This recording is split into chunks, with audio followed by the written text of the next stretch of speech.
Greetings, folks. Nice to see you today. My name is Dustin Cormier, and you're watching How to Rock Astrology. Welcome to the show. Today we've got an episode talking about what happens when you have the Sun in Gemini and Mars in Virgo. It's an interesting combination because they're both ruled by Mercury. There's a Western sense of a square going on there. In the Vedic, we don't necessarily consider the Western geometries in the same way. So here, I wouldn't say that there's quite an aspect going on. But they're both ruled by Mercury, so there's something going on, and we're going to talk about it. If you want to know more about me, visit dustincormier.net, or you can read my cool, sexy, psychedelic book. And this is a little glimpse of my own chart, just so you can see the personality who is giving you the data. Welcome. I usually take these videos as a bit of it's kind of I have a desire to express the Vedic gnosis and philosophy of astrology and to show the Westerners what they're missing out on. But it's built in a Western framework so that you can appreciate this video and also wet your whistle on what we're going to talk about this combination through my own way, and then we're going to talk about what it means in the bedroom through Erotic Astrology by Phyllis Vega. This series is particularly, I'm talking about Mars and Virgo. If you want to know more about Mars and Virgo, watch the 27-minute long video about Mars and Virgo at the start of the series. The main tack that we talk about in terms of Mars being in Virgo is that admittedly this is not the most ideal placement for Mars. For two reasons.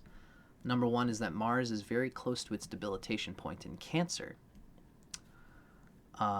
which means that the debilitation points are a thing of proximity, which means if you're in close proximity to Cancer, when you read that Mars is debilitated in Cancer, you as a Western astrologer might think, oh, thank God my Mars is in Virgo, so it's not debilitated.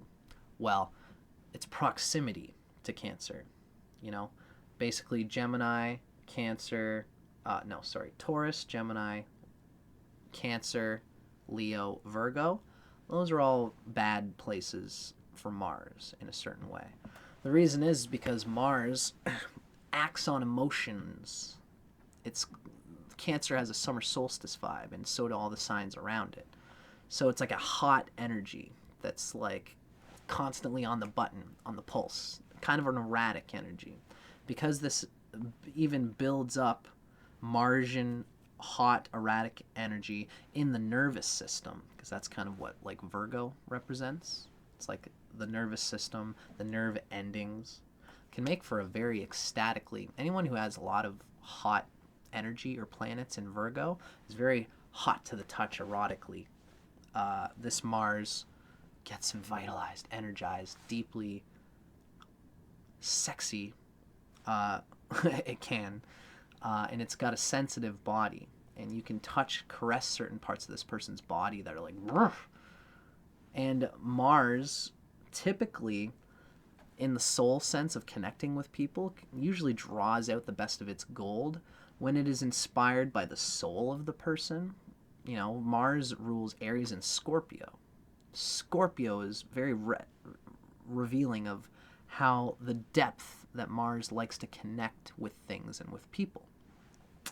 With Mars being in Virgo, they can get a boner, or their nipples can get hard by like a gentle breeze breathing through the room, which is an interesting thing. These people can almost be like pansexual or asexual, in the sense that they might actually not have a hugely lusty libido, but like pansexual, or there might be other words for it, for like these people might get turned on by things that are almost not even necessarily human.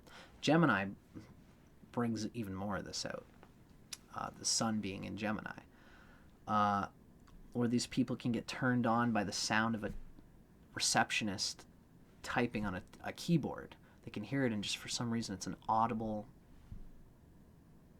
anchor sensual things, the senses really fire this person up. Which is a funny thing, because Mars is trying to cultivate a sense of being energized that's useful and constructive to everything around it and close to it. In relationships, the sex drive is best when this Mars learns how to be capable and how to be turned on. Well, it's going to be turned on by whatever it's turned on, but it likes to, Mars, as the love planet, as a love planet, loves to know and express its affection and to draw out what the other lover loves. They don't really know what they love in themselves, really, because it's such a touch-centric libido. This person really gets turned on by the sensual touching and these sorts of things, and even like mental teasings.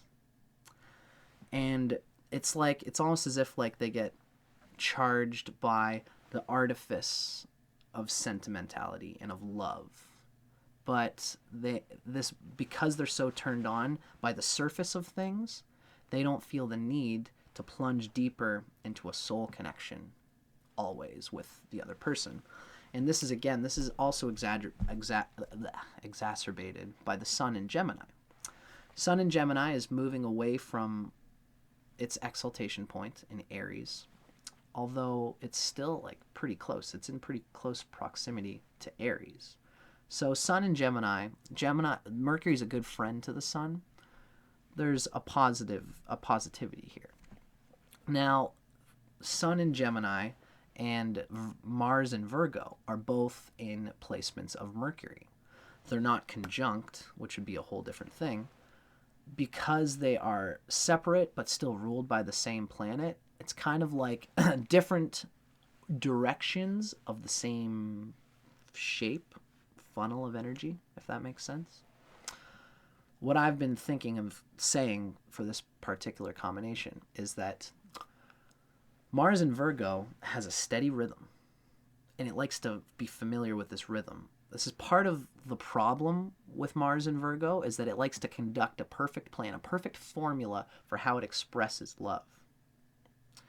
And reality doesn't always meet them with that perfect expression. They can be very picky because they're looking to find somebody who fits their perfect plan for how they seek to express their vital primal urges in Mars, which is not the best way for Mars. Because reality doesn't always give them a lover that hits that mark. They think, oh, I'm just going to save my sexuality until I find someone who's perfect. And so they don't stir their sexuality. Ironically here, while Mars in Virgo seeks a steady rhythm for their lovemaking, Gemini, like Virgo, seeks pattern and to cultivate it, to fix patterns through its pattern seeking. Gemini finds patterns in order to get out of them in a funny sort of way. The Sun in Gemini loves versatility. It loves mutability. It loves change. So even Mars in Virgo likes change and is ready for change and is ready to accommodate. Like Mars in Virgo, again, it prefers like some kind of solid rhythmic pattern, something stable. The Sun in Gemini, neither of these planets go very deep. Gemini likes a changing in area lightness, a difference in environment, in atmosphere. It's like they might not always change their way of lovemaking, although they do in the bedroom. They're very all over the place, and they're kind of like best friendy about it. The Mars in Virgo is sentimental, but Gemini just can't help but like, ha! Like sometimes they're a friend when they're supposed to be a lover.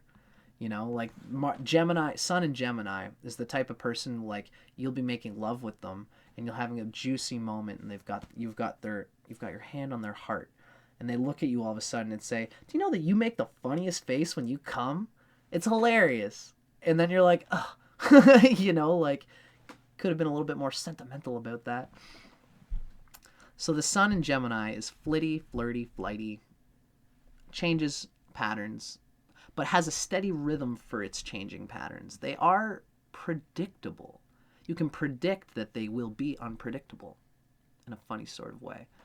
And Mars in Virgo likes to be predictable. Because these two are both ruled by Mercury, it can be a lot of this changeable energy, but yet the Mars in Virgo will still seek a partner who is reliable, who is familiar to them, so that they can develop a rhythmic lovemaking that's not all that deep.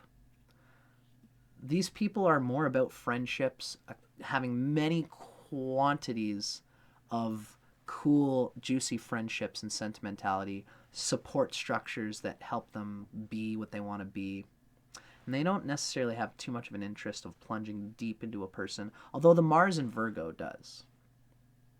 Mars in Virgo will try to... It's a funny thing, like it's almost like the sun in Gemini sabotages what Mars in Virgo seeks as a reliable, stable rhythm. But you got to see that as frustrating to the Mars, but ultimately a good thing, because Mars in Virgo can be too stuck in its patterns. Although all of this erraticness does not exactly help Mars to cultivate strength, to cultivate a sense of recurring, consistent sense of how it can be energized to meet the needs of its lover. This person might get frustrated and lose energy throughout the day trying to manage their life, trying to manage their stocks, or whatever a Gemini, Sun, Mars and Virgo person would get into. It's a cool energy for entrepreneurship. They'll find steady rhythms. It's like the Mars in Virgo will fasten what the Sun in Gemini has had many, many experience and surface relationships with. The Sun in Gemini gets a wide span of things, and the Mars in Virgo will take the familiar bits of the plot graph and look for patterns, look for consistencies in all the inconsistency. It's true in their entrepreneurial, managerial career, and they will love to do these things and to play games like this, and it will be also true with their lovers, whoever they decide to relate with. Might not always be that deep, but it will be endearing in a way because of the Mars and Virgo's virginal thing. Although there's definitely the space in this combination for like a kinkiness, a fascination with the ways of sexuality and lovemaking, and the particular ways that this person, this partner that they have come to know, is enticed mentally, in their fascination and imagination. As for the soul, they're not always too interested in all of that. Although we're gonna read, let's find out about what this book says, because this book is a way of surprising me. This is Erotic Astrology by Phyllis Vega, talking about the sex secrets of your horoscope revealed. For the Sun in Gemini, Mars in Virgo. In a loving reunion, you are sexy and romantic, but not necessarily starry-eyed.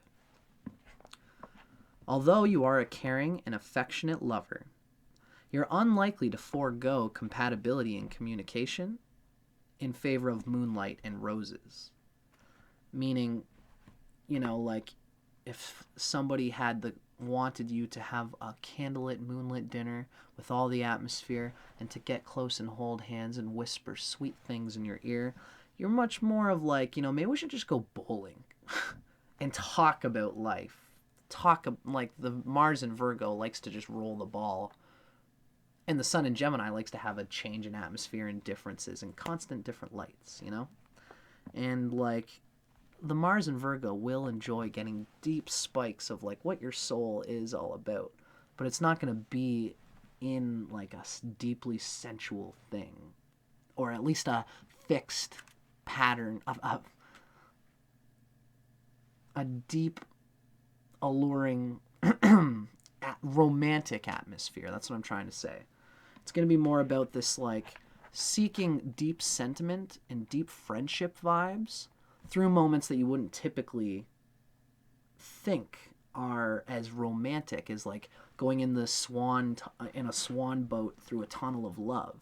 They'll be more like, let's walk around the park and have a beer and shoot the shit with everybody and find things about each other that way. Talking about ideas and sharing information makes you feel closer to your significant other, mentally and physically. Your libido is sparked by mental images of what you plan to do, and you find verbal stimulation as exciting as physical foreplay. This is the type of person who like wants to go like in a virginal, seeming light, like Mars in Virgo. Virgo relates with virginal. This person likes to have a big spot of their consciousness where they don't have to worry about sexuality. They don't have to think about how deep and long and intense it's going to be. But they love when they can just be in a light place and they're not really supposed to be thinking about it. And then the other person throws in a little thing in there like, oh, I bet you want like that sausage on the pizza or something. Like, I don't know, that's too bawdy. That's too lewd. That's the virginal thing in Mars won't like that kind of thing. But I don't know, I'm trying to think of what would be cute for this person. In any case, it's the mental thought of the fascination of what's going to happen, what you're going to do to me, or what you're asking me to do to you, that gets this person going. While you may come off as a bit shy, behind closed doors and with the right bed partner, you're liable to try anything. Again, this is being double ruled by Mercury, which is a planet that's earthy and makes itself visceral in the nervous system. This person could just be guided by the sense of what feels good and find themselves creeping their fingers into places they never thought they would go in their virginal minds. But when someone is edging them sensually off into some place, they can just lose the sense of all control and just like take it, you know, or give it or be taken, all these sorts of things. This person probably gets really kinked up and juicy about either allowing someone to let them explore these physical places on their body, or of them just laying back starfishing and letting the person prod around and find all the juicy little erogenous zones that have dense nervous endings that just make you go, ooh, that's a spot. Oh yeah, that's a spot. Very nervous system based is this erogenous personality.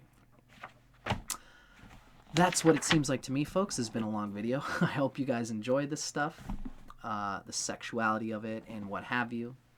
I'm Dustin Cormier for How to Rock Astrology. Hope this was juicy. Hope this gave you a sense of what might enlighten and light you up. Of course, if you have any other planets, like you could have the moon in like Taurus or another fixed sign or something that makes you earthier, more soulful. There's so many planets in astrology. We're only talking about the erotic sex drive in the Rashi chart. It's only one of the many charts like that are available to the astrological energy field. I digress. I would love to know what you guys think. Let me know in the comments. Let me know if you liked it. Let me know if it was too long. Let me know all the things, because I'm always building with you guys, through you guys, on what is the best thing for my channel. Hope you guys dug it. I'm Dustin Cormier for How to Rock Astrology. See you later.